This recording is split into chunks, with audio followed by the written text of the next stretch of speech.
Elke Sondag kom ons saam. Ons groet mekaar, ons worship, ons luister en ons bid. Ons word herinner aan wie ons is en wie God is. Maar Sondag is nie die einde van ons storie nie. Daarna gaan ons in verskillende rigtings, na werke, huise en vriende.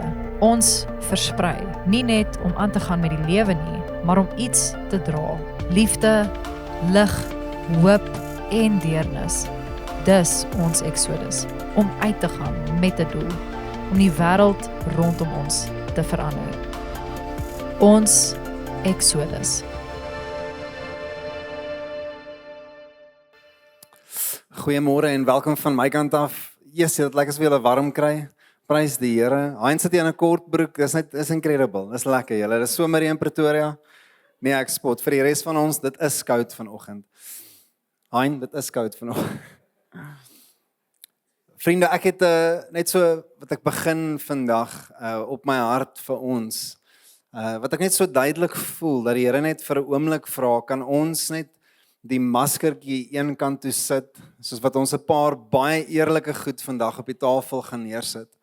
En net die spanning wat ons so gereeld beleef, dat ons moet 'n fasade opsit, nee, ons moet 'n prentjie opsit en net maak asof alles altyd gemaklik en lekker en goed is, wanneer dit nie altyd die geval is nie. Is die enigiemand in die kamer wat vandag op baie plekke saam met my? Net 'n amen of 'n hoes of ietsie hier onder, asseblief. Dat ek net seker maak ek hoor nog die Here se stem. Ek wil met jou vandag gesels en ek wil hê dat ons saam op hierdie plek, hierdie gesprek gaan hê. Dat daar's nie 'n oomblik nodig om voor te gee wanneer ons so eerlik en so reguit oor hierdie goed moet gesels nie. So ek wil net gou vinnig so wat ons inspring vandag oor 50 dae van vandag af. Skuif ons gemeente na Hoërskool Centurion toe. Daar's dalk besoekers hier vandag. Dis nie die eerste keer wat ons die nuus deel nie. Ons sal dit nie net sommer so gekommunikeer het nie. Maar daar's baie van ons hier wat saam met ons al die laaste maand beide die geloof en die opgewondenheid wat ons hierdie beleef in die Here se guns en goedheid. Dit is 'n wonderwerk storie. Kan ek net dit vandag vir ons sê in daai enkel eenvoud sin? Dis 'n wonderwerk storie dat ons in 50 dae ons gemeente oorskuif. En ons het gesê dat in die tyd, soos wat ons regmaak om te skuif, gaan ons nie dit net 'n praktiese en logistieke ding maak nie. Dit is nie wat hierdie is nie. En so vir die laaste maand is ons gemeente, ons geloofsgesin, ons familie, is ons saam op hierdie reis waar ons sê, Here, ons vertrou nie net dat ons 750 meter gaan skuif nie, maar dat U ons geestelik, beide as 'n gemeente, maar ook persoonlik in ons harte iets gaan kom skuif. Dis 'n geestelike exodus. En dis die reeks waarna ons vandag is in ons land om vandag. En ons het in die eerste week het ons gekyk na baie mooi parallelle wat hardloop in die storie in die Ou Testament van die exodus van die Israeliete uit Egipte uit in Kanaan in. En ook vandag vir ons, hoe soveel keer ons die bestemming 'n plek maak, is 'n plek, is ergens waar ons moet opeindig, nê. As ek net dit kan bereik, as ek net daar kan uitkom, as ek net daai bedrag kan behaal, as ek net in daai geografiese gebied kan gaan wortel skiet. En soveel keer kom die Here en hy herinner nie net die Israeliete 'n paar duisend jaar terug nie, maar ook ons vandag, dat dit gaan nie oor die plek nie, dit gaan oor die plan. Die plan wat ek het vir jou lewe, moenie dit meet aan die aardse goed nie. Nou, baie keer in die Ou Testament gaan jy hierdie raak lees, dit praat van die beloofde land, nê. Maar hier is die ding, vriende, die belofte was nie 'n geografiese gebied nie, die belofte was 'n plan, dat deur daai volk sou Jesus Christus as redder uit opkom. Dit was die plan nog altyd, nie 'n plek nie, 'n plan. Ons het laasweek gesels oor hoe God se glorie ons vooruitgaan. Jy weet, as ons praat van Habakuk 2 vers 14, die belofte wat God gemaak het aan hierdie spesifieke kerk, as jy hier vandag sit in Doxadeyo, is ons hou vas en staan vas op 'n belofte wat God gemaak het, dat die wêreld sal oorvloedig wees met die kennis van sy glorie. En hoe weer eens die mooi parallel, wat ek net vir jou wil wys vandag, in hoe die vuurkolom en die wolk as simbole van God se krag en sy voorsiening en sy teenwoordigheid die volk vooruitgaan. En ons sê dat nie net hou ons vas aan 'n ideale prentjie van 'n plan nie, maar ons sien in ons omstandighede, in ons huidige realiteit, hoe God se teenwoordigheid, sy glorie, sy opinie, sy woord, sy waarheid my vooruitgaan.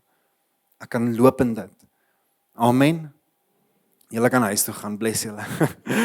Ek weet, daar is twee magtige goed, maar vandag wil ek saam met jou kuier en ek wil bietjie verder gaan met hierdie.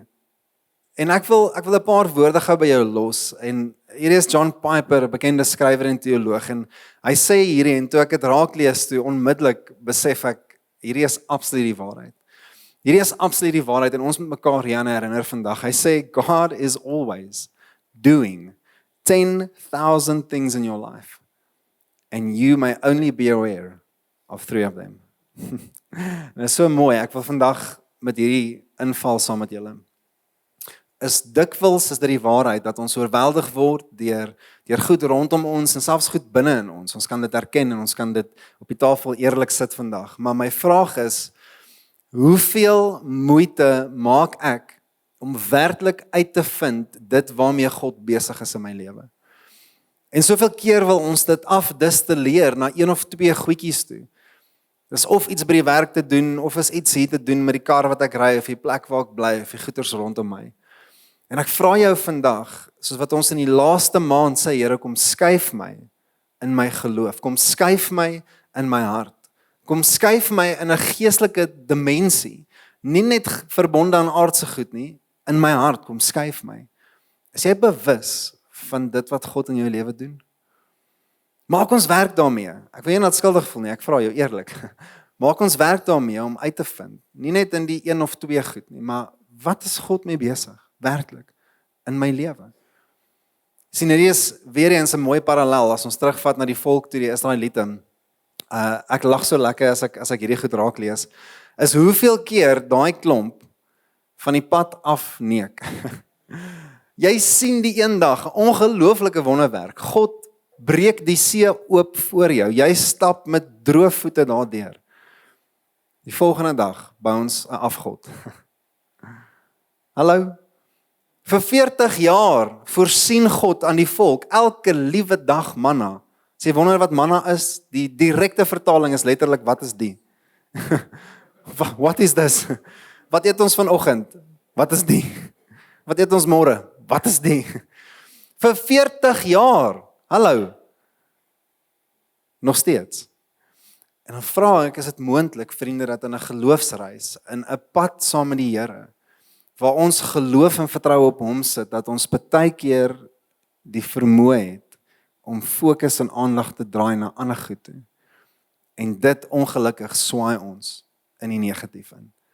Het ons die vermoë om dit te doen? Absoluut. Maar ek wil gou jou net vat na Exodus toe. Ek wil vandag 'n paar oomblikke saam met jou spandeer en net die mooi weer eens parallel van die wildernis wat hierdie klomp moes deurgaan. En dit is hierdie pad van die wildernis. Dit is God se weg. Dit is nie oor ons gemak nie. En weer eens dat ons eerlik vandag kan gesels oor dalk van net die realiteite van die slaggate wat ons soveel keer teekom in hierdie lewe. Nou lees gou saam met my Exodus 13 vers 17 en 22. It say, when Pharaoh let the people go, God did not lead them along the road to the land of the Philistines, even though it was nearby. For God said, the people will change their minds and return to Egypt if they face war. And so he led the people around toward the Red Sea, along the road of the wilderness. And the Israelites left the land of Egypt in battle formation. Vers 21, so the Lord went ahead of them in a pillar of cloud to lead them on their way during the day, and a pillar of fire to give them light at night, so that they could travel day or night. The pillar of cloud by day and the pillar of fire by night never left its place in front of the people. Wie van julle voel bietjie in 'n tyd van wildernis? Kom aan, ons kom hierdie redelik gereeld te in ons lewe, dis normaal. Dit kan nie net lekker wees nie, dit kan nie net goed gaan nie, dit kan nie net altyd vrede, harmonie, blomme en ballonne wees nie. Dis nie hoe die lewe met ons werk nie. Daar's uitdagings, daar's praktiese goed, daar's onmiddellike goed, daar's behoeftes en daar's begeertes. Partykeer is daar omstandighede, partykeer is daar krisis, partykeer is daar tragedie, partykeer is daar rampe. Partykeer stap jy uit in Littleton en daar's 'n nuwe gat hier voor jou en jy dink, "Jessie, hallo, hy was nie gister hier nie." Maar daar sit hy nou. En ek wil vir jou een of twee goed wys vandag hier uit, vriende, want wat ek glo, die wildernis as simbool, prioriteit eerste is vir almal van ons, soos wat dit was vir die volk, is altyd 'n tyd van voorbereiding. Altyd. Die wildernis is altyd 'n tyd van voorbereiding. Ons kom op 'n plek waar ons baie keer die vraag vra, hoekom gebeur hierdie met my, nê? Hoekom gebeur hierdie met my? Hoekom gebeur hierdie met ons? Hoekom moet ons hierdeur gaan? Hoekom is hierdie nou al weer op ons tafel? Hoekom is hierdie nou al weer die kaarte wat vir my uitgedeel is? As jy nog nie daai vraag gevra het nie, het jy nog nie 'n minuut gelewe nie. Want ons kom dit teë. Wat ek wil hê jy moet vandag sien, vriende, en ek het nie die tyd om 2 ure lank vir jou te wys, hoekom gebeur daar slegte goed nie. Die punt is nie hoekom nie, die punt is, Here, wat doen U met my terwyl dit gebeur? As ek jou vandag net op daai plek kan kry, ek kan nie die vraag beantwoord, hoekom moes hierdie met jou gesin gebeur het, of hoekom na jare se besluite wat jy gemaak het, kom die resultate nou terug nie, of hoekom sekere goed op sekere maniere ontvou nie. Ek het nie die antwoorde vir jou nie. Maar die een antwoord wat ek wel vir jou het, en wat ek hierdie sien, en hoe hierdie afspeel, is, Here, terwyl die goed gebeur, wat berei jy in my voor? Vra jou eerste vraag oor hoekom. Maar asseblief vra ook die tweede een.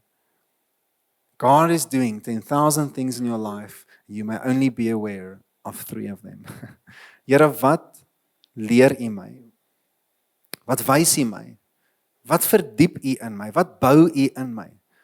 Wat gebeur met my karakter? Wat gebeur met my geloof terwyl ek in 'n tyd van wildernis is? Dit is interessant. Dit sê God as prins lei die volk weg van 'n gemaklike pad af, want hy weet wat op daai pad lê, oorlog. En hy vat hulle deur die wildernis, die ongemaklike pad. En hy sê dit duidelik. Hy sê, want as hulle op die gemaklike pad moes moeilikheid teekom, sou dit net soveel makliker wees om terug te hardloop, want daai highway is gepave, terug Egipte toe. Maar in die wildernis is daar nie 'n maklike pad terug nie, want maak nie saak wat se kant nie, dis blerrie moeilik. Nee, links, regs, op, af, vorentoe, onder, dit is net in alle rigtinge, kan nie weghardloop nie. En ons bevind onsself in hierdie so gereeld, waar ons sê, Here, terwyl ek hier is, in die plek van ongemak, in die plek van stryd, in die plek van worstel, sit ek beide geloof aan die een kant en vertroue op die ander kant op die tafel en ek sê, Here, wat kom doen U in my? Hoe kom ek hier deur? En wat wag aan die ander kant? Want dis sy beloftes. Vir 40 jaar is dit wat hierdie volk doen. Nou ek wil gou vir jou vandag wys, dit was nie die laaste keer wat die Bybel gepraat het oor 40 dae nie. Daar's 'n paar mooi sulke oomblikke.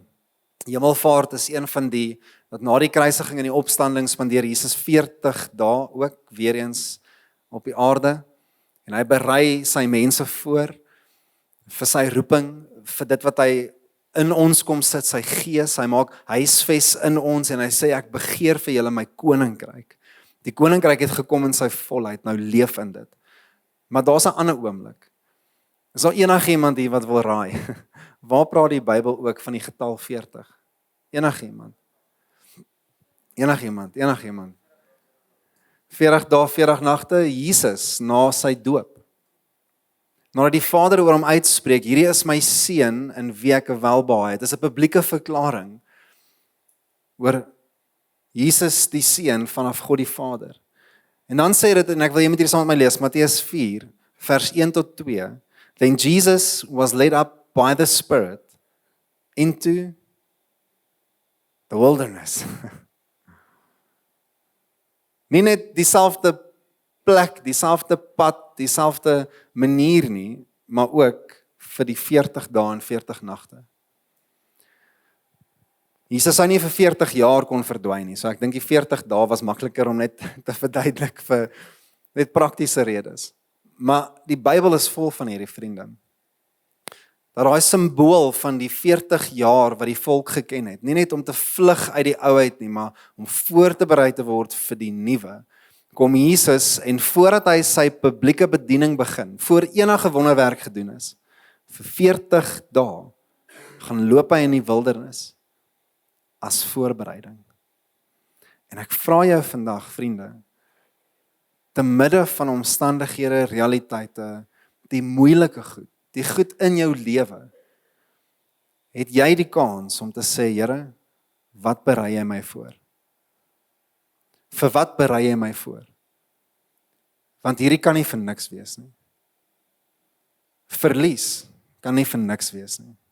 Tragedie kan nie vir niks wees nie. Ramp, teleurstelling, slegte nuus kan nie vir niks wees nie. Wanneer die woord ons leer, ons het 'n ewige hoop, is dit nie net 'n eendag in die hemel prentjie nie. Dis 'n realiteit nou. Dis 'n realiteit nou. Hier sit mense wat ons al lang trane mee saamgehuil het, waar ons mense aan die dood afgestaan het. Hier's ouens wat hier sit wat net oornag werke verloor het in die tragedie van dit. Hier's ouens hier wat al moes worstel met siektes. Hier's ouens wat worstel hier met onreg. Hulle het nie dit verdien nie.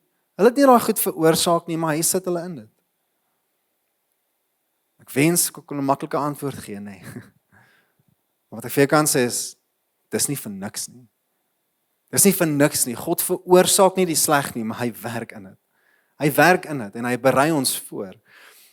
Ek wil jou wys vandag dat dit wat God se hart vir ons is, in hierdie pad van die wildernis, en weer eens net hoe die Israeliete, hulle eerste reaksie op God lei hulle in die wildernis in, is hulle stap in oorlogformasie, in battle formation. Dis vir my so mooi.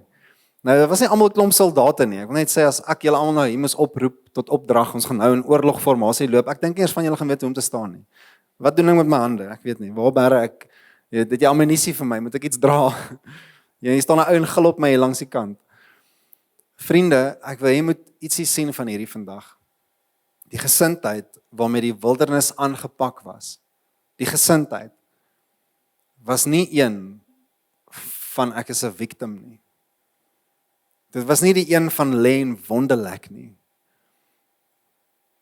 Die posisie wat opgeneem is een van oorlog. Het jy al opgegee? In jou fight? Is jy dalk nog in dit? In jou tyd van wildernis en jy dalk bietjie van dit prys gegee?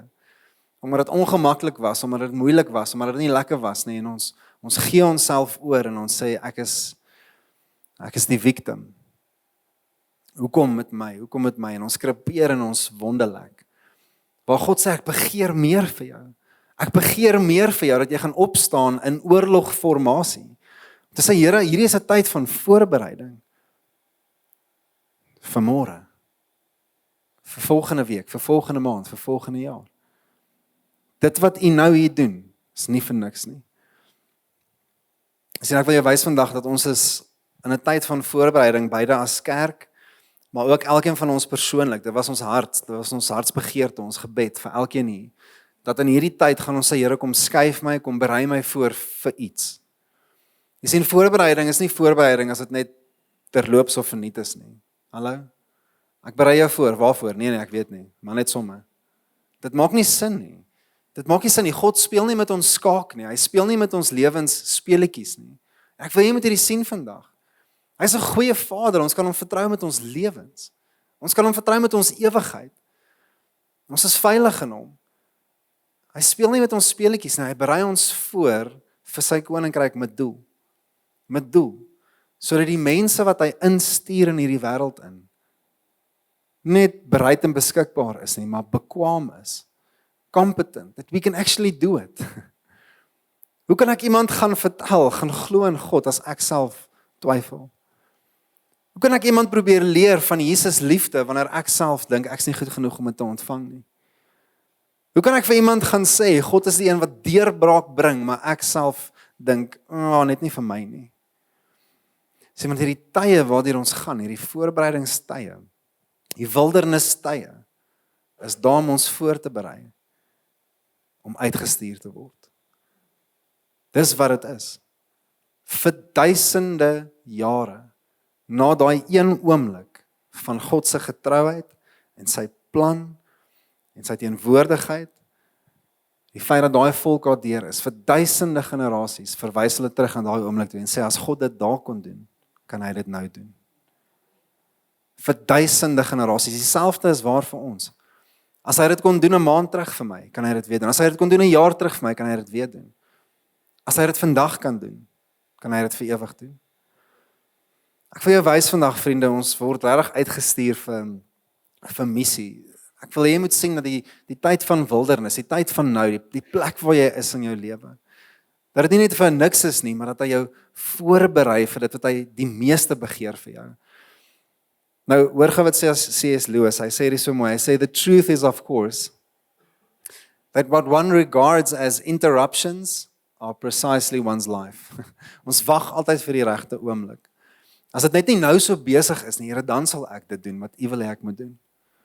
As dinge net rondom my 'n bietjie kalmer is, nê. As dit net rustiger is by die werk, as dit net 'n bietjie makliker is finansiëel, as my kind net nie siek is nie. Jy kan net sê, ouens, ek het 2 ure geslaap gisteraand. Luka was die hele aand wakker. Regtig, Jadian. Maar prys die Here vir hom. Ons gaan 'n hard slaap hierna. As dit net gemakliker kan wees. As ek maar net kan 'n bietjie later slaap. Nee, vriende, hoor wat ek sê, ons soek die gemak, ons soek die lekker, ons soek die vrede, harmonie, die blomme en die ballonne, en die Here sê, dit is nie hoe die lewe met ons werk nie, en dit is nie waarvoor ek jou voorberei nie. Ons kan nie net wag vir die lekker dinge om rondom ons te gebeur nie. Jesus bid in Johannes 17, is net voordat hy oorhandig word, op pad na sy kruisiging toe. En daai volgende 40 wat wag, is daai 40 dae wat hy saam met sy disippels vir hulle sy missie oorhandig. En hy bid hierdie gebed, en ek wil hierdie vir jou wys. Hy sê in Johannes 17 vers 15 tot 19, I am praying, God. Hy bid na die Vader toe, that you not take them out of this world, but that you protect them from the evil one. Jesus se eerste gebed, vriende, ek wil net hierdie vir jou wys. Sy eerste gebed is nie al hulle uit omstandighede en sleg en tragedie uit nie, maar hy bid vir beskerming. Jy geweet dat daai 4 kolom en daai wolk wat oor die volk gerus het en hulle gelei het, nie net daar was vir die rigting en die leiding nie, maar vir hulle praktiese behoeftes. Het al ooit 'n rosientjie in die son gesien? Imagine 40 jaar in die woestyn, daar's niks koel toe nie. Dis warm. Dis skurf. Jy naderhand wens jy's in 'n comfort cream advertensie, want dis ongemaklik.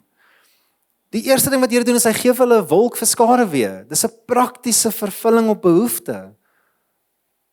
Die vuur in die aand, dit word minus grade in die woestyn. Jy dink is heeltyd warm. Nee, dit is minus in die aande. Dit word koud. Hier's 'n vuur. Die voorsiening van manna. Niks groei daar nie, maar elke oggend is daar vars. Wat is hierdie? Maar ons baie van dit. Sê ons, Here, dieselfde vir ons. Ons bid nie al my uit nie. Ek sê, Here, kom werk met my waar ek is. Maar ook ek vertrou vir beskerming. Ons niks fout om te sê, Here, beskerm my hart nie. Here, beskerm my gedagtes. Here, kom beskerm my gemoed. Beskerm my gesin. Beskerm my. Daar's niks fout met dit nie. Maar hy gaan aan, hy sê, they are not of this world. I am not of this world. So sanctify them by your truth. Your word is truth. And as you sent me into the world, I've also sent them into the world. Ek wil jou los met 'n laaste ding vandag. En jy gaan hierdie baie hoor by ons, by Dokse Baie. Ons praat van city changers. Sê ons aan die een kant, jy's flous ons net onsself. Dink jy regtig jy gaan 'n stad verander? Dink jy regtig dis moontlik dat God iets kan doen in Pretoria? Sê ek vir jou, kom ek vat jou gou terug oor die laaste 33 jaar van wat God hier gedoen het deur hierdie bediening. 33 jaar terug toe sê mense dit is nie moontlik nie. Dit is nie moontlik nie. Ons staan nou oor die 35 kampusse. Vriende, kan ek jou net herinner vir 'n oomblik dat in 33 jaar in persoonlike mense se lewens, weet jy hoeveel, as jy dit moes meet, tragedie. In 35,000 mense se lewens, wil jy daai opmeet, hoeveel tragedie, hoeveel onreg, hoeveel siekte, hoeveel dood, hoeveel omstandighede, hoeveel sleg daar al was in 33,000 mense se lewens oor die laaste 33 jaar. Baie. Maar God se koninkryk vandag staan sterker as ooit. In die jaar 2025, deur wêreldresessies, deur pandemies, deur omstandighede, deur sinkgate, deur alles. Hoe is dit moontlik? Here, berei my voor vir dit wat U wil doen deur my lewe. Ek is 'n city changer, 'n stadstransformeerder, ek is 'n agent van God se koninkryk. Te midde van omstandighede, sê ek, Here, kom werk in my. Dis baie, baie prakties. Dis nie 'n ideale wat ons net aan imagine. En ons sien hierdie uitspeel in ons lewens. Ek wil jou net herinner aan hierdie vandag. En ons gaan in 'n oomblik gaan ons reageer tot hierdie. Ek het gevra dat die worship team bietjie vroeër opkom, want ek wil nie net hierdie vir jou as informasie oordra nie. Ek wil jy in 'n tyd van bediening, dat jy saam met my in beide gebed, maar ook net bietjie, Here, kom skuif my hoe ek dink oor hierdie. Kom skuif my in my hart, kom skuif my in my gees. As ons praat van jy word gestuur en jy word tans voorberei, die eerste ding wat die Bybel ons wys, is ons gaan nie dadelik na die stad buitekant nie, ons begin by ons huis. Ministry starts at home. God se verwagting is nie gaan doen net om uitreike en lekker dinge daar buite nie. Hy vra jou, hoe lyk dit by jou huis? Hoe lyk dit wanneer jy erken, Here, U berei ons tans voor, ons gesin, ons familie, daar waar ons nou is, in my studies, in my tyd van student wees, of my tyd van jong getroude paartjie wees, of selfs empty nesters, ons kinders al uit die huis uit. Hoe lyk dit vir ons nou? Hoe lyk dit wanneer ons sê, God se teenwoordigheid, sy guns, sy voorsiening, is hier in die nou, en hy berei my voor. Here, wat begeer jy vir my gesin? Wat is die 10,000 goed wat God besig is in jou gesin, en jy weet ook nie eers van die eerste 2 nie. Miskien is hierdie 'n oomblik vandag, wat jy jouself kan herinner. Dalk 'n halfuur minder Netflix, môre aand, en bietjie net gesin saamroep. Here, kan ons net getuig hoe goed die Here vir ons is? Kan ons dalk van die onmiddellike uitdagings nou hier op die tafel sit en bietjie oor dit bid? Kan ons dalk tyd maak as gesin saam om regtig dit wat die Here in ons gesin doen te soek? Te kyk, waar is dit? Waar is die wolk? Waar is die vuur? Ek wil nie net in die goed rondom my verlore raak nie. Hoe lyk Jesus in ons huis? Hoe lyk sy waarheid in ons huis? Hoe lyk sy doxa van Dio? The glory of God. Hoe lyk sy opinie in my huis? Hoe lyk sy woord, sy waarheid? Doen hierdie iets in jou hart? Hallo, is enigiemand hier? Baie net vir my, sê net iets, hallo. God begeer meer vir jou. Sy woord sê meer oor jou. En hy doen meer nou, as wat jy dink. Jy dink hy's ver, jy dink hy's weg, jy dink hy werk nie met jou kinders nie, hy doen. Jy dink hy werk nie in jou man se hart nie, jy dink hy werk nie in jou vrou se hart nie, hy doen. Hy doen 10,000 goed vir jou, jy dink, jy weet nie. Vriende, hoe lyk dit in ons werkplek, daar waar ons beweeg? Ek wil jy moet hierdie sien. Ek praat in die week met iemand wat vir my sê, hulle bevind hulle self in soveel moeilike goed. Dit is familie naby aan hulle wat oorlede is. Dit is werksomstandighede. Dit is finansiëel uitdagend. Daar's klomp goed by die huis wat nie lekker is nie. En hy sê vir my, hy kom op iemand af wat so sleg soos wat hy dit het daai persoon 3 keer slegter. En hy staan daar en hy sê, is so vreemd. Ek beleef dankbaarheid. Beleef dankbaarheid in my hart. Maar ek draai na hierdie persoon toe en ek kan hulle bemoedig. Ek kan vir hulle sê, hoorie, dit wat jy nou beleef, ons is presies daar. Ons gesin is daar, ons family is daar, ons was al daar. Ek het al gesit in daai dokter se spreekkamer, dieselfde nuus ontvang. Ek het al gesit in daai kerk, besig om my geliefde te begrawe, ek weet hoe dit voel. Vriende, ek wil hê jy moet jouself net hierdie vraag vra. Wat is daar in jou tyd nou, jou wildernistyd of jou voorbereidingstyd, wat jy nou net so kan vat en sê, hierdie is sodat ek iemand anders te kan bedien. Dit waartoe ek nou hier gaan, is nie vir niks nie. Hierdie gaan iets beteken vir iemand. Of dit nou oor 'n week is, of dit nou oor 'n jaar is, of dit nou, hierdie gaan iets beteken vir iemand. Here, dankie vir dit. Dankie vir hierdie testimonie nou. Dat U besig is om hierdie te bewerk vir iemand. Hallo? Ons praat van ons huis, ons praat van ons werksplek, maar ons praat ook van ons stad. Die plek waar ons beweeg. Vriende, ons het geloof vir Pretoria. Ons het geloof vir Centurion. Hierdie skuif vir ons, nie net as kerk nie, maar as elke individu.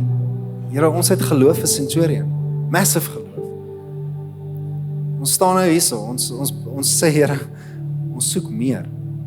Meer impak, meer lewenstransformasie, meer mense wat by U uitkom. Ons sien dit in die gees. Maar dan sê ons, Here, kom stuur my uit. Elkeen van ons wat hier sit. Elkeen van ons wat hier sit. Here, kom taak my. Kom bou U koninkryk hier in Littleton, in Centurion, in Peer van Reineveld, in Rooieskraal, in Seltersdal, in Doornpoort. Waar Doringkloof, waar Doornpoort is Joburg, daai kant toe. Maar ook vir hulle, ons is lief vir hulle ook.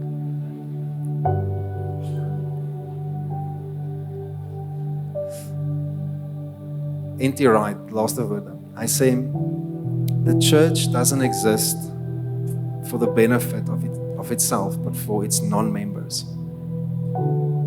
Hoeveel van wat ons hier doen, is ons regtig bewus, Here, hierdie gaan nie oor ons nie, dit gaan eintlik nie oor ons nie. Ons verlore mense, verlore gesinne, mense wat in stikke hier buite sit. Here, kom stuur my. Come and send me.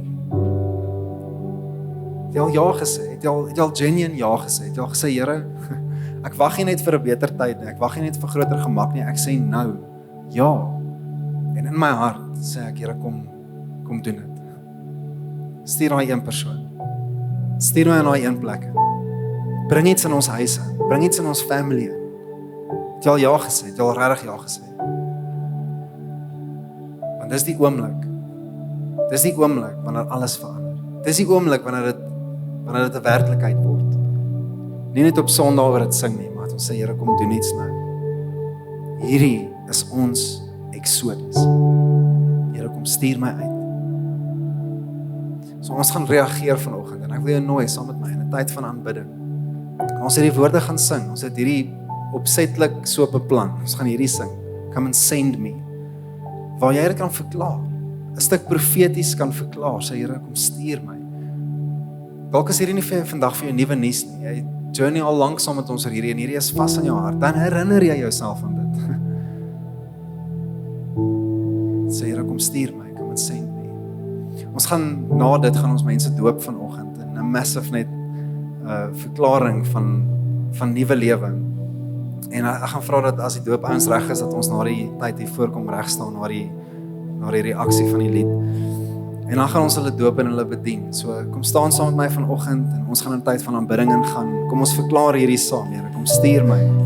Kom stuur my.